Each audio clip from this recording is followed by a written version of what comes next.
Assalamualaikum warahmatullahi wabarakatuh. Perkenalkan, nama saya Zulfi Alifah dari jurusan Manajemen Pendidikan Islam kelas C. Di sini saya akan menyelesaikan tugas dari mata kuliah pengembangan profesi yang diampu Ibu Dr. Anda Hajah Wijdayati dengan tema profesi bidang konselor atau bimbingan dan konseling. Untuk yang pertama, kita bahas tentang pengertian dari konseling dan konselor terlebih dahulu. Untuk konseling berasal dari kata konsel yang diambil dari bahasa Latin, yaitu consilium yang artinya itu bersama atau juga bicara bersama-sama. Dan kalau dirangkai, maka artinya itu menjadi menerima atau juga bisa memahami. Jadi intinya konseling ini adalah upaya membantu individu dengan melakukan proses interaksi secara pribadi yang dilakukan oleh konselor dan konseli agar si konseli ini merasa mampu memahami diri dan lingkungannya, sehingga si konseling ini merasa bahagia dan lebih efektif perilakunya. Jadi si konseling ini adalah klien dari konselor yang meminta pendapatnya dan kegiatannya disebut konseling. Selanjutnya, pengertian dari konselor. Konselor secara bahasa menurut Pius A. Partanto dan M. Dahlan Al-Bari dalam kamus ilmiah yang populer itu berarti tampang, muka, raut muka, dan wujud barang. Jadi bisa disimpulkan dari beberapa tadi bahwa konselor ini adalah seorang yang memberikan bantuan kepada seorang klien dengan menggunakan teknik-teknik konseling. Jadi sudah pernah dijelaskan pada bab awal bahwa semua pekerjaan ini belum tentu profesi, tetapi profesi ini adalah sebuah pekerjaan.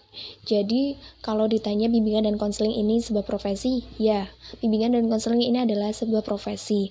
Jadi di dalam profesi konselor ini ada anggota-anggotanya yang dilatih khusus dan mereka ini memiliki lisensi dan sertifikat yang berguna untuk melakukan layanan kepada masyarakat yang disebut konseling tadi. Jadi si konselor ini menggunakan keterampilan konselingnya ini untuk membantu para masyarakat atau individu-individu yang ingin melakukan perkembangan pada dirinya agar mereka ini dapat kekuatan batin dan lebih bahagia dalam proses kehidupannya. Pembahasan selanjutnya yakni tentang komponen profesi konselor. Jadi di dalam profesi konselor ini terdapat 3 komponen. Yang pertama ilmu pendidikan, yang kedua substansi profesi konseling, dan yang ketiga praktik layanan konseling. Untuk yang pertama ini adalah ilmu pendidikan. Jadi konselor ini diwajibkan untuk menguasai ilmu pendidikan sebagai dasar dari keseluruhan kinerja keprofesionalannya dalam praktek layanan konseling. Karena konselor ini merupakan dikategorikan dalam kategori pendidik. Oleh karenanya pula, kualifikasi dari konselor ini pertama adalah mereka harus dari lulusan sarjana pendidikan. Yang kedua, substansi profesi konseling. Di atas kaidah-kaidah ilmu pendidikan itu, konselor membangun substansi profesi konseling yang meliputi objek praktis spesifikasi konseling, pendekatan dan teknologi pelayanan, pengelolaan dan evaluasi, serta kaidah-kaidah pendukung yang diambil dari bidang keilmuan lainnya. Dan yang ketiga yakni praktik pelayanan konseling.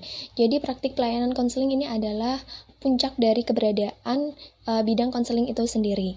Dan mutu penilaian dari layanan konseling ini adalah dilihat dari keterampilan praktik pelayanan konseling yang diberikan konselor untuk masyarakat atau individu-individu yang membutuhkan. Pembahasan selanjutnya yakni tentang karakteristik konselor. Jadi, karakteristik konselor ini sangat mempengaruhi dalam proses konseling. Jadi, seorang konselor ini harus mempunyai karakteristik sebagai berikut.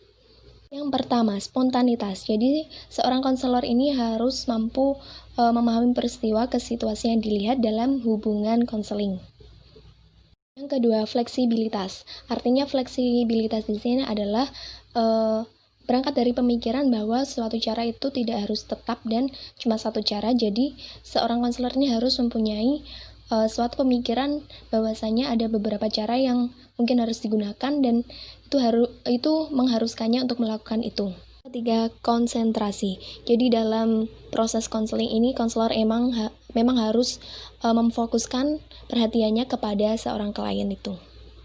Keempat, keterbukaan. Keterbukaan ini mengandung arti bahwasanya kemauan bekerja keras seorang konselor untuk menerima dan memahami pandangan dari seorang kliennya tentang apa yang dirasakan dan dikomunikasikannya.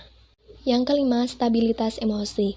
Jadi, emosional kepribadian dari seorang konselor ini memang harus sehat, maupun itu dari fisik dan mentalnya. Yang keenam, yakni berkeyakinan akan kemampuan untuk berubah.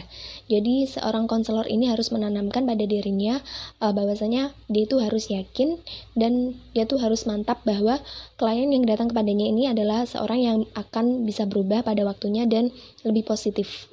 Yang ketujuh, komitmen dan rasa kemanusiaan. Jadi seorang konselor ini memang harus menanamkan pada dirinya juga rasa kemanusiaan yang lebih dan harus membuka tangannya kepada klien-klien yang sudah datang kepadanya. 8. Kemauan untuk membantu klien mengubah lingkungannya. Jadi seorang konselor ini harus membantu klien tersebut untuk menyesuaikan diri dan di lingkungan dimanapun klien itu berada dan membuat lingkungannya itu nyaman akan kehadiran si klien tersebut. Yang kesembilan, pengetahuan konselor. Jadi konselor ini memang harus mempunyai tingkat pengetahuan yang luas. Apabila masalah kliennya itu semakin luas, maka pengetahuan dari konselor ini selayaknya harus lebih luas karena konselorlah yang akan mengatasi masalah-masalah tersebut. Yang ke-10, totalitas. Totalitas di sini diartikan sebagai konselor bahwasanya harus mempunyai kualitas pribadi dan kesehatan mental yang baik agar terciptanya konseling yang bermanfaat dan sesuai dengan tujuan. Demikianlah penjelasan saya tentang profesi bidang konselor atau bimbingan dan konseling ini. Semoga apa yang saya sampaikan dari awal sampai akhir ini dapat bermanfaat, dan saya mohon maaf apabila banyak kesalahan baik itu dari tutur kata maupun materi yang saya sampaikan. Saya minta kritik dan sarannya. Akhirul kalam. Wassalamualaikum warahmatullahi wabarakatuh.